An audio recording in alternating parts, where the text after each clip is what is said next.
wedu wekutanga.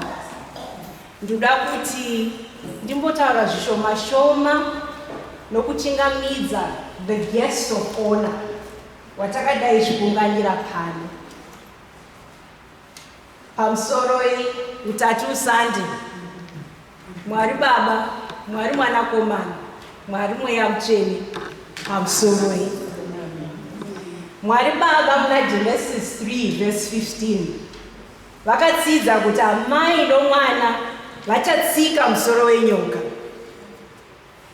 Mwari Baba zvakare muna Isaiah 7 verse 14 vakati mhandara ichazvara mwana. Chokwadi mhandara iyi yakasununguka mwana mudanga. Mhandara iyi yakasikwa isine mhaka.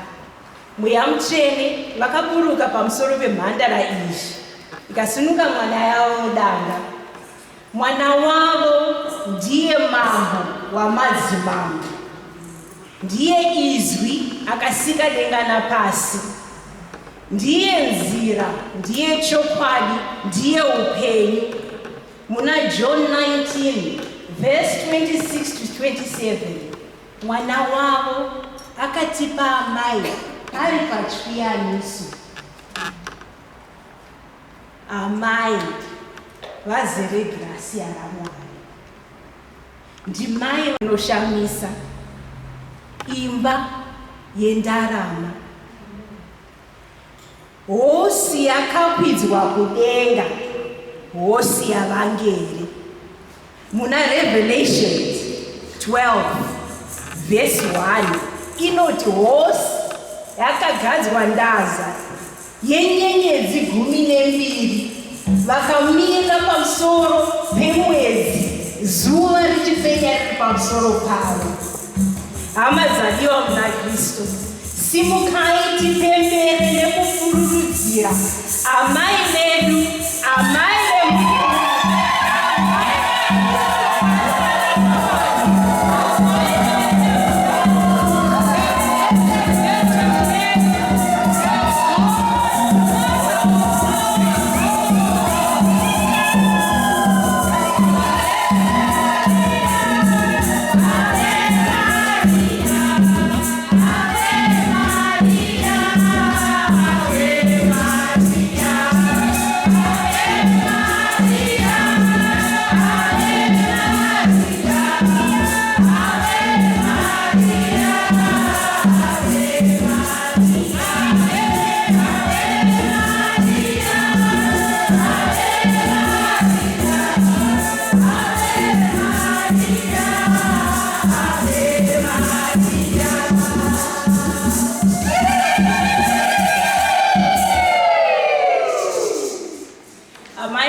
mhuri yenyu ndiyoyi, nevese vakatekeshera pasi rose vari kupemberera zuva renyu nevachapembera zuva renyu. Mai, tinongoti pfumbamirai, tungamirirai, mutireverere murevereri wenyu mukuru.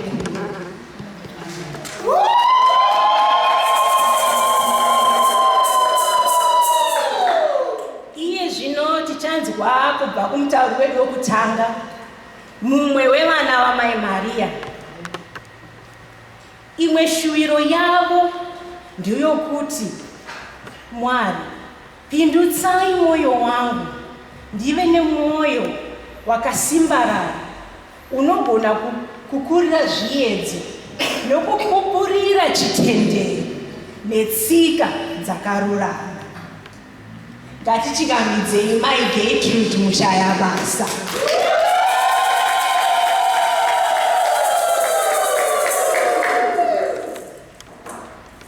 Ishuviro yangu yekuti ndomunge shukuzokupura tendera daikazogona kuchipurira sekashatira zvaitira mai Maria.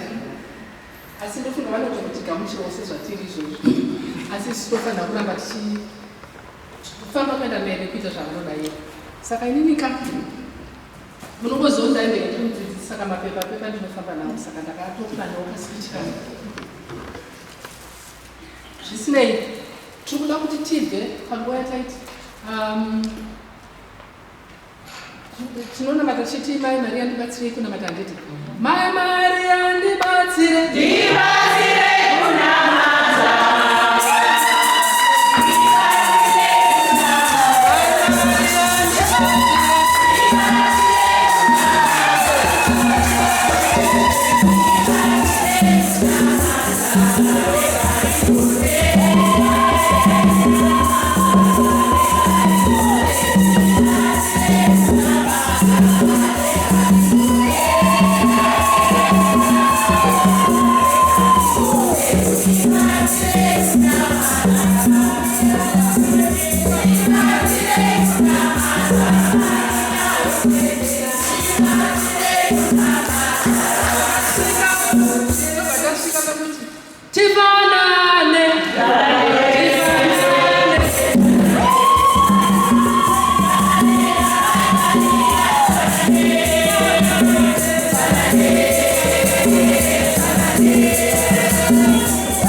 takatopfeka hembe dzawo kana tichifamba pandapo anotofunga kuti mabenzi aya anobva kupi tine mabhachi iwaya nehembe idzodzi saka zvatatozviisa papanishment yokupfeka mabhachi iwaya nehembe idzodzi ngatimeke shuwa kuti tiri kuita saamai madenga.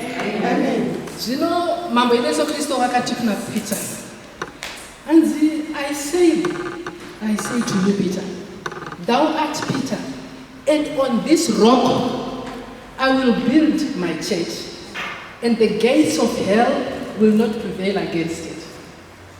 The gates of hell will not prevail against it. Kana ndakakutarisai ndane makore zvamusandanyanya kujoinana nevamwe vakawanda. The gates of hell did not prevail, did they? No. You stood up when you were supposed to stand up. When I was coming here, I said to myself, I'm going to the group or platform which I call the platform of the remnant. Nozazi whatever remnant ka. Vakasarira vakabatira pachokwadi chavana vaIsraeri vakati tinoenda mberi tichiteera Mwari sezvanari. Whether zvichivava kana kuti zvishinaka tinoenda mberi. Weda kumisa sangano sezvarakanzi naKristu ngarimwe rakaita his holy bride, pure bride, yaachazosangana naye, musi wachazosangana naye, yakamira sezvairi. Munoziva kuti isusu makatolika tino chitendero chedu chakasiyana nechemaprotestant. Isusu we believe in the scripture, we believe in tradition and the church's magisterium. Saka it's the Catholic Church which is the foundation and pillar of all truth.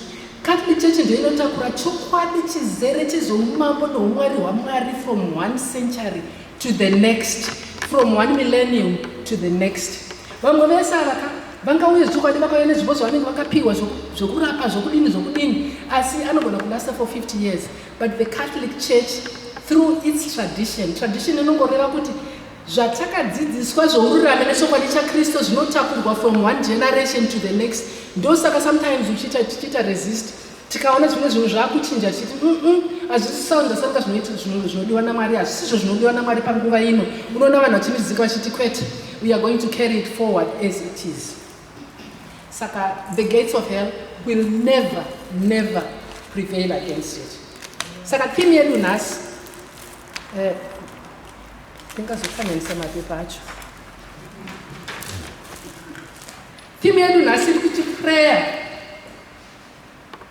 and sevana vamai Maria, sevana Josefa munoteera Josefa musanda akave mubereki nemuchengeti wamambo edu Yesu Kristu.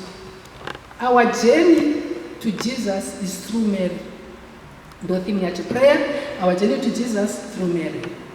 Saka toda kuti tatisa kuti sai tiri kuti our journey to Jesus is through Mary. It's very easy for us Catholics to understand, but does the whole world understand what we are saying? When we see us like this and ask us, who are you? And when we try and tell them, do they understand it? Or do they just think it's just one of those Catholic things, we don't know what they are doing. Saka we should be able also to explain what it is. Number one, who is Mary? Mary is the mother of Jesus, and Jesus is God and man. Therefore, Mary is the mother of God. If I want to symbolize the Church of Mary, Mother of God. But those of us in Mary is the mother of God. I said that's the truth. Jesus is truly man, truly God, and Mary is the mother of Jesus. Therefore, Mary is the mother of God. The whole church takes the example of Mary because it exemplifies the mission of the church in all her actions. From her, we learn the following. Number one, we learn to agree with the will of God that Jesus should be birthed in the hearts of all men. Tikatarisa Mark chapter 16, verse 15 to 18.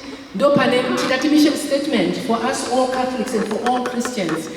Go ye unto all the nations and preach the word. Vese vamuchadzidzisa vakatendera muchavabhabhatidza, vanenge vabhabhatidzwa vanozofamba vakadai vachiratidza masimba erubhabhatidzo rwavo. Saka izvozvo zvinobva paexample yamai Maria Musande vachiteerera Mwari Baba pakunzi ndoda kuti zouya mai vaKristu. tinovateerazve because mai Mariaka vanotipa muenzaniso wechitendero muna Kristu. Chitendero chavo mune mwanakomana wavo mamai Yesu Kristu takava kubvira pekutanga kusvikira kwekupedzisira. Tinoona vari pazasi pechipiyaniso sezvambotaura vachizopiwa kwatiri naJohn mubhabhatidzi. Saka ndo zvinofanira kuita sangano izvozvo. Uyezve tinozoona kuti vakasapota mwana wavo in every way in his mission and in his ministry from beginning to end. Uyezve she followed her son to the end. Saka izvozvo ndo zvakaita sangano. Sangano rinonzi mai. The church is called mother. It's mother because it follows exactly the example of Mary. Saka mai Maria kava tingati mucherechedzo wesangano uyezve mucherechedzo unotiratidza zvinofanirwa kunge sangano rakaita. Ndakuenda hangu pechipiri ko mambo Yesu Kristu akambotaura iko pamusoro pezverunamato. Because we learn about prayer. We learn about prayer from what our Lord Jesus Christ used to do, from what we observed from him. I'm just going to make a quick run through of the way that, of the things that we noted, a few things that we noted in our Lord Jesus Christ, which show us and lead us into prayer. Number one. Luke chapter 3, verse 21 to 22. Mambo Yesu Kristo waisashaya kubhabhatidzwa nokuti vakanga vari nani. Pakauya vaJohani muombeki vachipinda kuda kubhabhatidzwa, John akatomboitana kuti aiwa ini ndinofanira kundibhabhatidza uyezve handikodzere kuti ndisunungure tambo yeshangu dzenyu. Asi Kristu vakati zvinokodzera kuti tizadzikidze ururami. Tinofanira kuzadzikidza ururami in whatever we do. Let us fulfill all righteousness. That is the reason why Jesus Christ went to be baptized by John, though he knew that he was the Son of God, and he knew that John was the one who was preparing for him. And so when Jesus went for baptism, that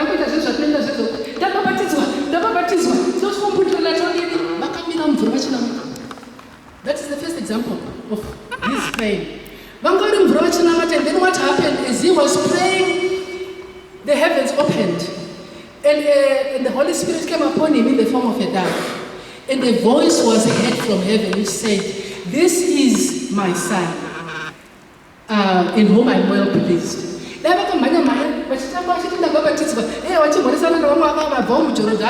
Vasina kumira vachinamata vangadai vasina kuzozodzwa nokusadzwa nomweya mutsvene. Mweya mutsvene akaburukira pavari, mweya mutsvene iye aburukira pavari akavatungamirira into the wilderness. The moment you begin to say, I want to do something righteous, I want to be very good, the Holy Spirit leads you to the wilderness. That's when you meet a lot of opposition. I can ask a lot of you and you will witness and testify to me that the moment you say that I want to be as good as can be, that is the first time in your life that you experience the resistance, real resistance from the enemy. He resists you when you step out to say, I want to do something good, and you pray and you're close to Christ. And that's exactly what happened. He was led by the Holy Spirit into the wilderness, where he fasted and prayed for 40 days and 40 nights. What then happened? The devil came and started to try him and to tempt him, but he conquered, and he came out 100% correct. From there, he moved back into Nazareth. Abata ubhuku ndokubva akuverenga tinozwana muna Luke chapter 4 verse 18 akuverenga kuti mweya mutsvene wakandizodza ugere pandiri akandituma kuti ndiuye akazotaura zvinhu zvaakataura zvaangatuma namweya mutsvene zvandikaite tablet zviri pabhuku rangu kuti tese tinoziva kuti akandizodza. He sent me to give the good news to the poor, to tell prisoners that they are prisoners no more, to tell blind people that they can see, and also to free all those prisoners. Saka Jesu wazodzwa wazadza nesimba ramweya mutsvene, ndipo wakatanga kutaura kuti mweya mutsvene wakandizodza kuti ndiite mabasa akadai. And therefore muchitanga kuti 2 or 3 years ago takanga tine theme yaiti baptized and sent. That theme was not complete. Ndakangoita kana baptized and sent to go. You'll find it there in the Rose of Stumble. Yaifanira kuti baptized, equipped and sent. Equipped means zvakaita Jesu vakazodzwa namweya mutsvene. Kunyange izvi zvatakagara. Let's take note of that. If you are baptized, you need to be equipped. That's why every Catholic is confirmed. The Holy Spirit is conferred upon them so that they can be equipped to go and start ministry. Saka Jesu vakazozozwa nokuzadzwa naMweya Mutsvene vakatanga basa ravo. Tikuona menzaniso kunamata kavo. Then we end up with the next one. In Luke chapter 6 verse 12, Chinonzwa, it's one of those passages where we are told he withdrew to a quiet place and prayed for the whole night. He prayed for the whole night. Nothing is impossible before God. If we do what Christ did, if we say what Christ said, if we follow him. He prayed the whole night. Angandiudza kuti ndakamboita dambudziko rekuti ndakagara pasi ndikati Mwari ndiri kunamatai from 6 o'clock to 6 o'clock handisi kupinda bedroom, I'm going to pray ndiani. But tinorava takati jenengene nemawaris from 6 to the next 6 of the 6, worried, not knowing what to do, not praying. Jesus prayed several times. And on this particular occasion which I'm quoting, after he prayed the whole night, ndopa akazodzika akatanga kusarudza vadzidzi vake. Ndopa akazodzika akatanga kusarudza vadzidzi vake. Saka muenzaniso kawo tiri kuona kuti munamato uri kureveka, because our theme is prayer. If we want to know how to pray, then we see and look at what he does. Because one day also, vakutangobva mukunamata, mumwe wavadzidzi akauya kwaari akati, Lord, teach us how to pray. Amena kuti akanga aone. Ndofunga akaona kuti kana Kristu achinamata, he produces results. He produces results. So when we pray, the way that we ought to pray, in the way that we ought to do it, we produce results. And this is exactly what I see now. I see results. Because in Matthew chapter 17, verse 1 to 9, Jesus went up to the mountain. He took James, Peter, and John.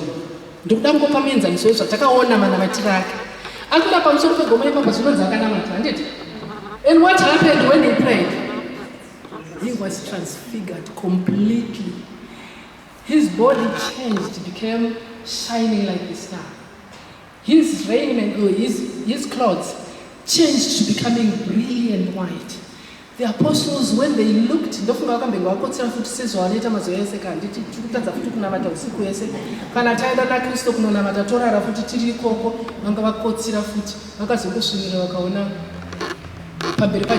Moses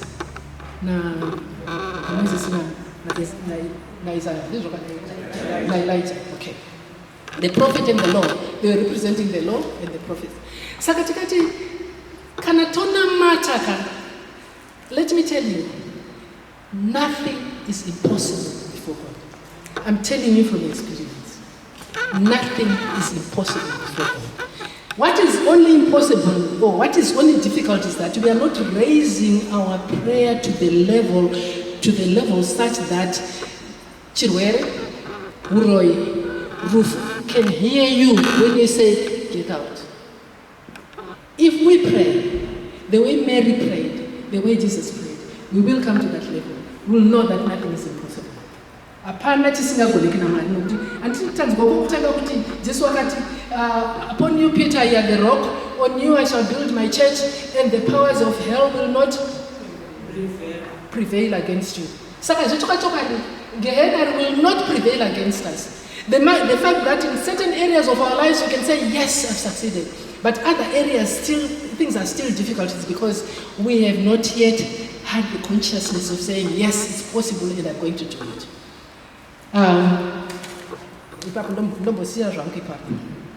Saka taona Jesu vakwira kudenga vakwira mugomo vanamata to that extent.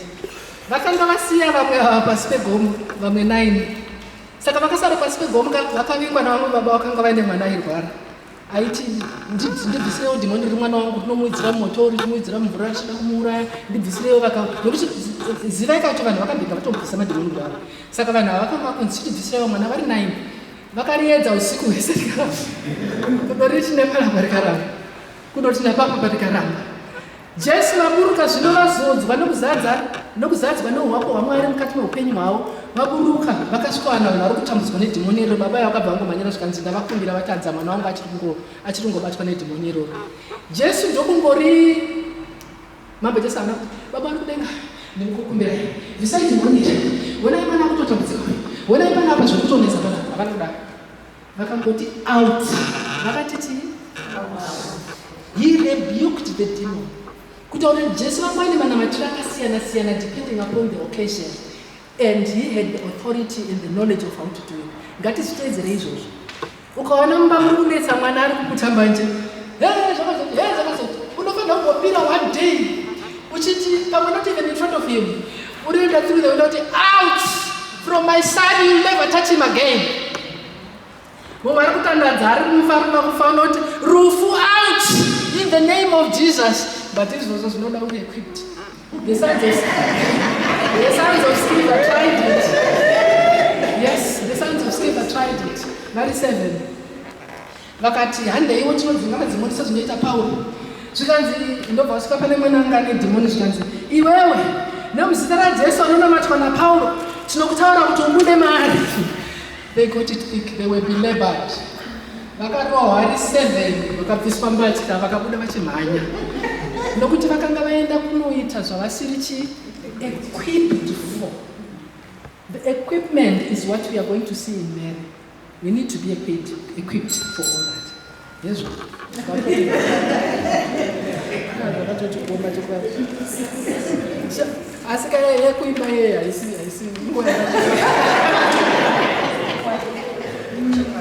All right. Saka iwo Jesu vanozotidzidzisa chii pamusoro pokunamata. Taona muenzaniso wavo. Jesu pachezvavo anotidzidzisa, ndinongotora Luke 18 verse 1 akati men must always pray and not faint. Men is not meaning Baba Church. It's meaning us. It says you must always pray and not faint. Nokuti vakazvona kuti tikangoita namwe ndikapinda mukati ndikafonera shamwari ndikaita musoro unotema ndikazoti vamwe vakazosvika vakati namai isusu nambuya vakasara pane nambuya vakasara tikaendaiko kuzvokuka kuti zvadhaba todini. Men must not faint, but they must always pray. When we do that, we get results. And then we also said, when we pray, say, Our Father who art in heaven. Do you want me to tell you a secret about Namtawawedu? Only the charismatic renewal. Ndinonamata nendimi for the last 40 years. Saka ndakazoona kuti izvo zvinhu zvinotyisa vanhu vakawanda. Kana usingadi zvako zvokuti unamata nendimi zvakunoita Jesu mabinzi izvo, tora rosari yako uite munamato wababa wedu. Kana wasangana necrisis uite munamato wababa wedu 10,000 times. Soak the whole atmosphere, soak your household in the prayer of our Father. It might take you 10 days. There will be a shift. There will be a complete turnaround. There will be a miracle. Munamato is the most powerful prayer. I'm telling you from experience. Kana wazvitadza zvatinoita zveisusu vana mai mushaiva ebotidena uri azvinaro ndichingoramba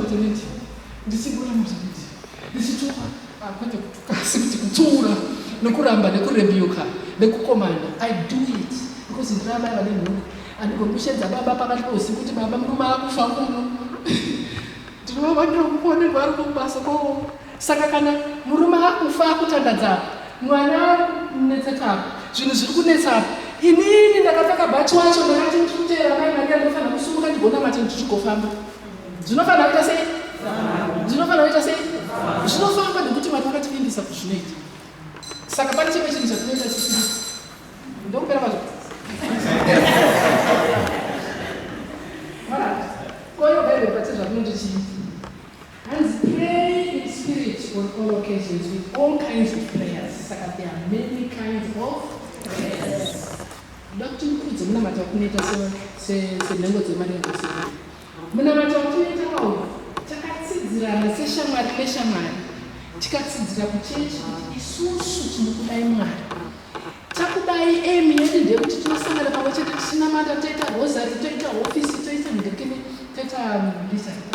Patinoita ofisi tisinamata, toita kutanga ndatodzwa kuti tiri kutanga nokuti kana nhamo yakupinda uri wega ka unonamata for 12 hours zvokuti vanokumwai zvikaizvo unombomira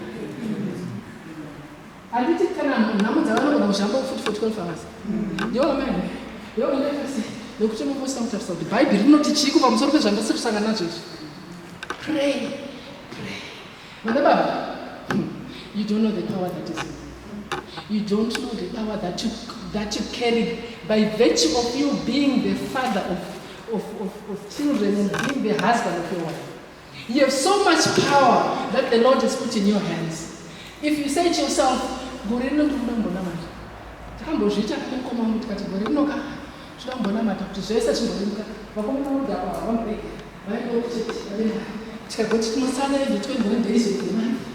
every month. Takakakata for 7 months. Zvakachinja sana. Zvimwe zvinhu zvakakatsika zvoti Satani akatora zvakadzoka. Zvakadzoka. Ndichitoona kuti ndio patakatokutangira apa asi dai kungudzita iri lifestyle zvese zvinodzoka ka. Saka ini ndenda kuzoti praise lifestyle ndizokuti chambe takanovhena kanzvina. Musaona siya novhena Satani anofa neZimbabwe kuti kwadzu. Nokuti iwo watingapedza. Nditsa mwachita. It's a lifestyle. And as you need kumuka 1 hour nokunamata nokumbidza.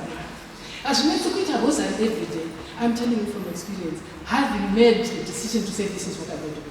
This is possible. Let's do it. Praising and worshiping the Lord. Singing for Him. Reading His Word. Praying all manner of prayer. Novena, rosary and everything. So munamata wakuita isusu se gunganira kaunganira Mai Maria Sunday. Munamata inonzi covenant prayer. Those saranda kaunga. Unesimba name. Tichibva pano for the next 7 or 21 days. The atmosphere will still be like. That's why the devil doesn't like us. That's why the devil doesn't. Pamunaimba office paya. Tichimba office kana kuti chimanga rosary kana kuchita sei. As a group, it's so powerful. Its effects. Actually, in the spirit, they tell us that clear off. They clear away from the place. Satanic entities. That's very true. That's very true. They clear off. It's also a disease. But we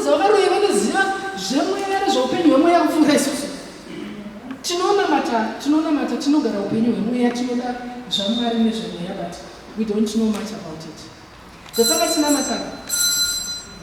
Sacrifice is very important.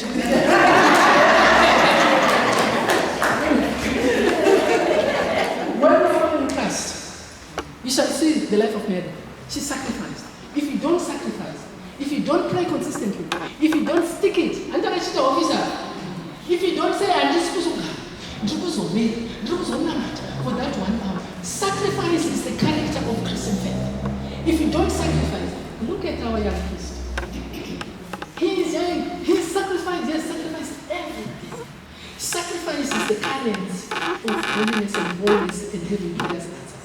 If you don't learn to sacrifice, to give up, to go fast down,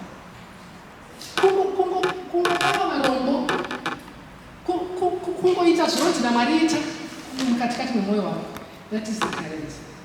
So when I was studying in Rome, in the mid-80s, early 80s and 80s, there was a lot of talk about Evangelization 2000. Evangelization 2000, in the millennium 2000, which direction is the church going to go in order to bring all peoples and all nations close to Christ? Sakariti, there is the need for evangelization. Those are because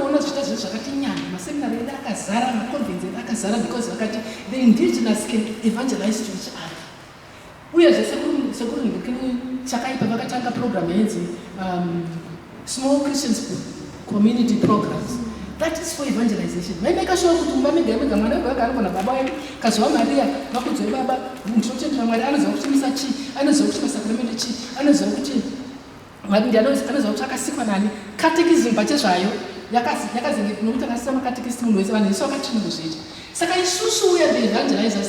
do you know who the first evangelizer was? What is evangelism? Evangelism is proclaiming that Jesus is Lord. Our first evangelizer was Mary. ndiye akaratidza Kristu kuva iri kuvafudzi. Handiti akauya shoko kuti Kristu ari kupidzwa mweya vanhu, akaridza Kristu kuvaziva kumabvazuva ari kubhuya pano. Herode akabva nyemera kuti neniwo ndikuda kuuya, ndobva wanzwa kuti sezaine mwana Herode ada kuuraya. Saka Mary, our mother, is an evangelizer. If we don't evangelize others, then we fail. We were doing it so well. Benzi one, no misa traffic.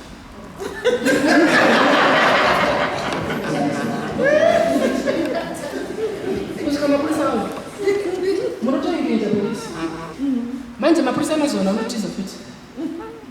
Mawashenza. Saka zvakureva kuti munofanira kusunga vega saka. Jona ka. Antiprofita. Akatuma unzenda unofanira kunemive ndobva kwira chikepe ndobvati zvandi. Vaenda kwake. Kuti chikepe chifambe vakashaya kuudza Jona. Otherwise, even chikepe na Jona nese munyu. Sorry about that. But that's the truth. Sakatingati, Mary is our first evangelizer. We need to learn how to evangelize through her. Let's go to Mary. Why do we make our journey to Jesus?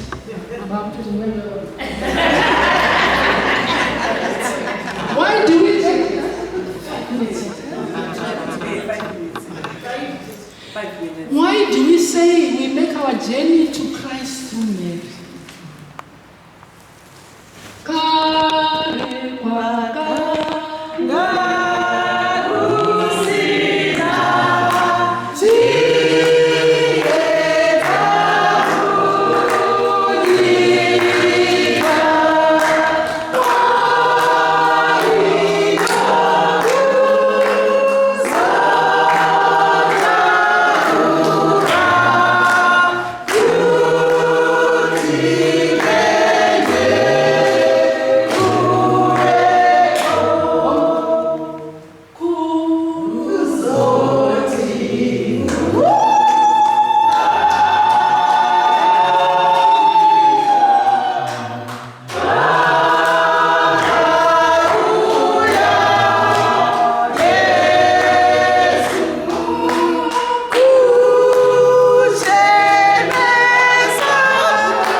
Mary knew that in her society, if a girl of her age was found pregnant without any man, she would be stoned. Do you understand? Mary knew that akanakuta aite zvekutamba-tamba zvisiri zvepamurawo mukati menyika yavo aizounzwa mukati menyika yake aizoparadzwa. But because akaona angelo vatosatiswa, the Holy Spirit zvingafambe sei, munhu ukati zvingafambe sei havakuramba. But okay, fine. So how? Saka she agreed with yes, I'll be the mother of Christ. How? She goes, when I'm training, which I'm taking care of them, so and I'm like, hey, dear,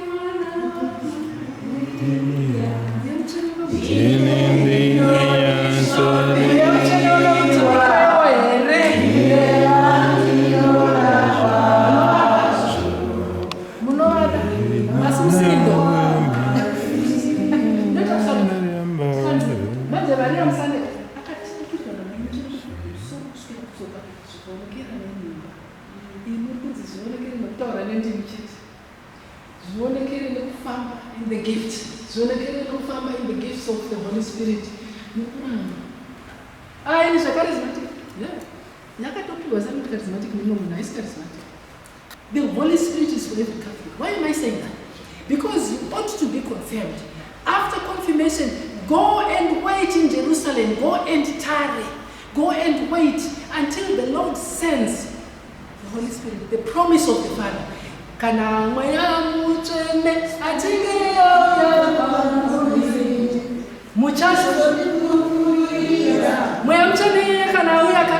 you are given power.